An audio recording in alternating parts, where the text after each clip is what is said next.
그리고 이번에 이제 외교 그 과정에 있어서 또 단연 좀 관심사는 아무래도 뭐 한미, 한일 정상회담에 대한 부분이었을 텐데, 그런데 또 이번에 나왔던 이야기, 일단은 한미 정상회담은 사실상 지금 그냥 불가능하게 됐다라고 사실상 지금 불가능하게 불발이 됐죠. 된 상황이지 중동 이스라엘 이란 전쟁 때문에 트럼프가 예. 왔다가 하루도 아니고 그냥 바로 사실은 일종의 이제 개회식 비슷하게 하고 가는 것 같아요. 예. 그렇기 때문에 뭐 우리 상견례 정도는 하겠죠. 그 정도 서로 그냥 얼굴 인사, 눈 인사 뭐 하는 그 정도의 수준일 것 같고, 여러 가지 이제 실무적인 논의, 뭐 관세 협상 포함해서 이런 실무적인 어떤 큰 틀의 이야기하고 이런 기회는 요번에 한미 간에는 없을 거는 같습니다. 근데 이제 이재명 대통령 입장에서 호주나 남아공 이런 데 이제 양자회담을 하잖아요. 그러면 이제 남아공 대통령이 얼마 전에 그 트럼프 막 설전 벌이고 참모들 그랬죠. 설전 벌이고 하는 거 보셨잖아요. 예. 이런 것들이 이제 몇 마디 대화 속에서도 그 노하우가 어떤 그 간접적인, 그러니까 한번 건너가지만 그런 노하우가 체득되고 하는 그런 중요한 상황일 거예요. 거기에 이제 기시다 한일 정상회담 이 부분은 아마 기본적인 게 있겠죠. 예. 시간의 문제고 얼마나 길게 여러 아젠다를 하느냐 이런 건 아직 공개가 안 돼 있지만 그 부분은 아마 굉장히 전향적인 자세로, 기존에 이제 윤석열이 우리 대한민국 기준으로 보면 친일이다 해서 뭐 퍼주는 거 위주로 많이 갔잖아요. 예, 그렇죠. 그러면 그런 거에서 과연 어떤 스탠스를 유지하고 다시 바로 접을 거냐 이런 게 이제 우리가 보는 관전 포인트가 될 것 같습니다.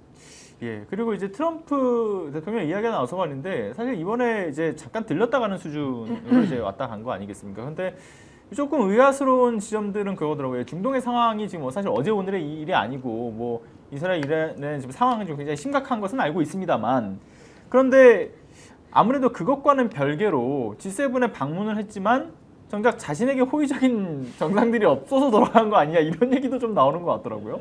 뭐 워낙 트럼프 대통령이 예. 개성이 강할 뿐만 아니라 예, 예. 또 지금 대통령 두 번째 하잖아요. 그렇죠. 그러니까 워낙 또 잘 알려진 인물이고, 또 최근에도 임기 시작하자마자 뭐 전 세계를 상대로 그냥 통상을 가지고 다 휘저어놨기 때문에 아마 G7에서도 뭐 정상들과의 관계가 이렇게 뭐 편할 수만은 없었을지 않을까라는 생각이 들고, 이번에 뭐 한미 정상회담이 뭐 불발된 거에 대해서 저는 크게 의미 부여를 할 건 없는 것이, 뭐 G7도 대비 무대 차원에서 사실상 이재명 대통령께서 가신 거고, 그러니까 그렇죠. 플러스 알파를 위해서 간 것이고, 또 지금 이스라엘과 이란의 전쟁이 굉장히 심각한 상태로 이 중동 정세가 어려워지고 있기 때문에 지금 미국 입장에서는 뭐 발등에 불이 떨어진 격 아닌가라는 생각이 들어서, 아무래도 그 외교에 있어서의 우선순위 면에서는 지금 G7보다는 중동 정세를 더 챙기는 것이 맞겠다. 그래서 트럼프 대통령이 본인의 이제 일 때문에 급하게 돌아간 거라서 아마 한미 관계는 앞으로 대한민국이 지금 이 대한민국의 동북아시아 상황 속에서의 이 지정학적 위치를 기반으로 한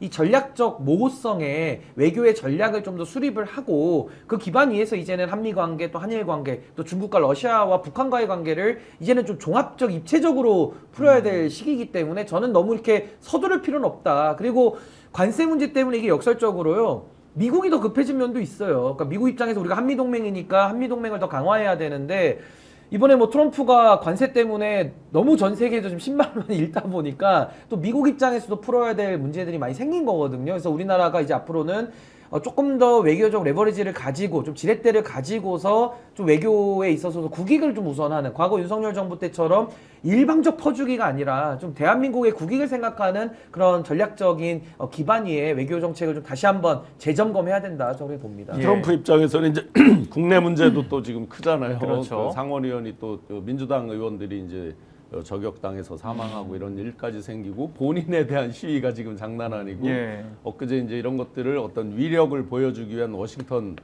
DC에서의 군사 퍼레이드 뭐 이런 것들이 마치 독재 국가 같다라는 아주 혹독한 비판을 지금 받고 있죠. 관세 협상 이런 것들을 지금 염두에 둘 그런 상황이 아닐 거예요. 만만치 않을 거예요.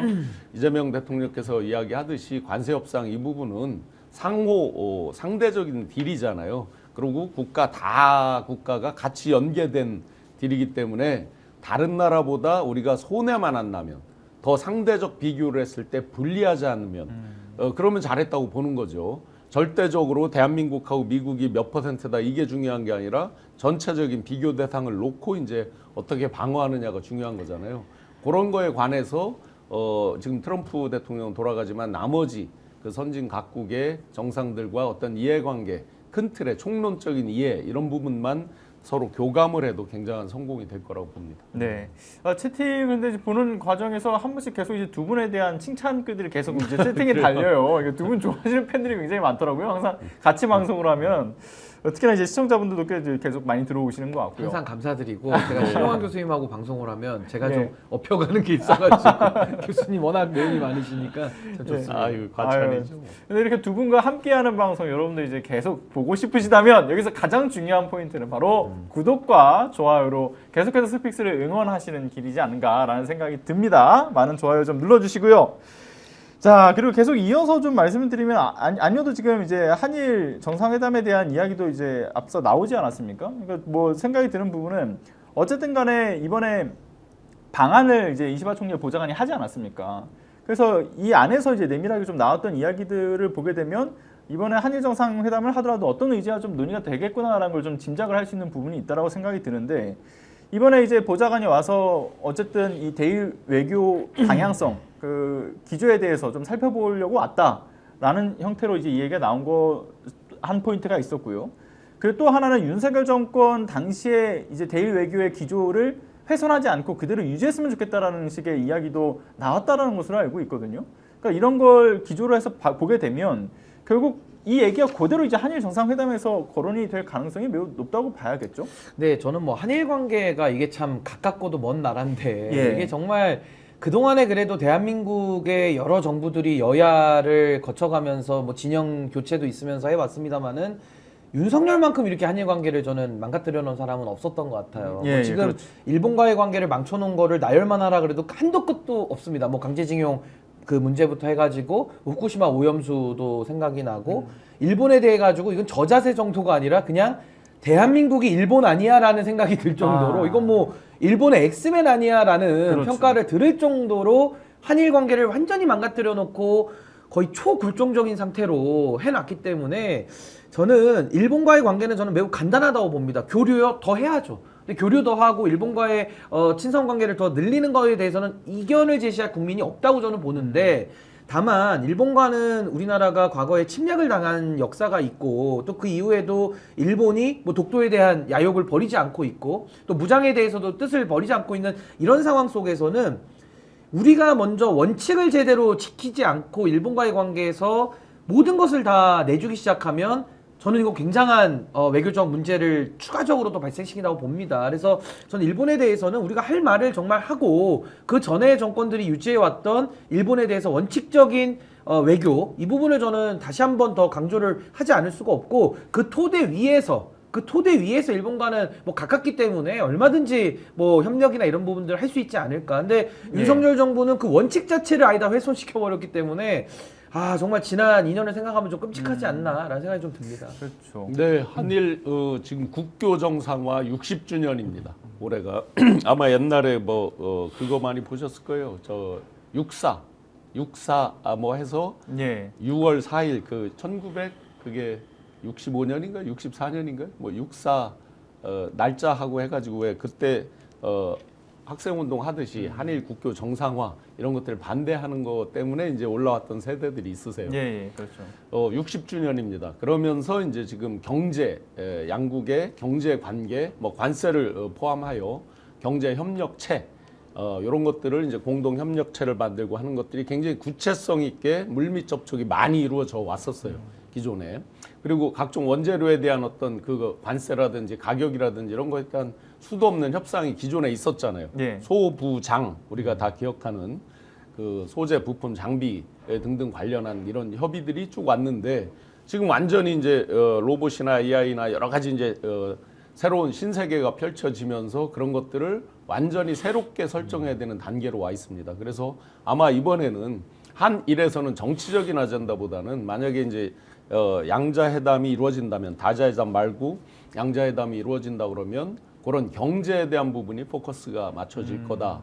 그래서 경제적 미래 쪽으로 굉장히 미래지향적인 쪽이 될 거다라고 예상이 됩니다. 예.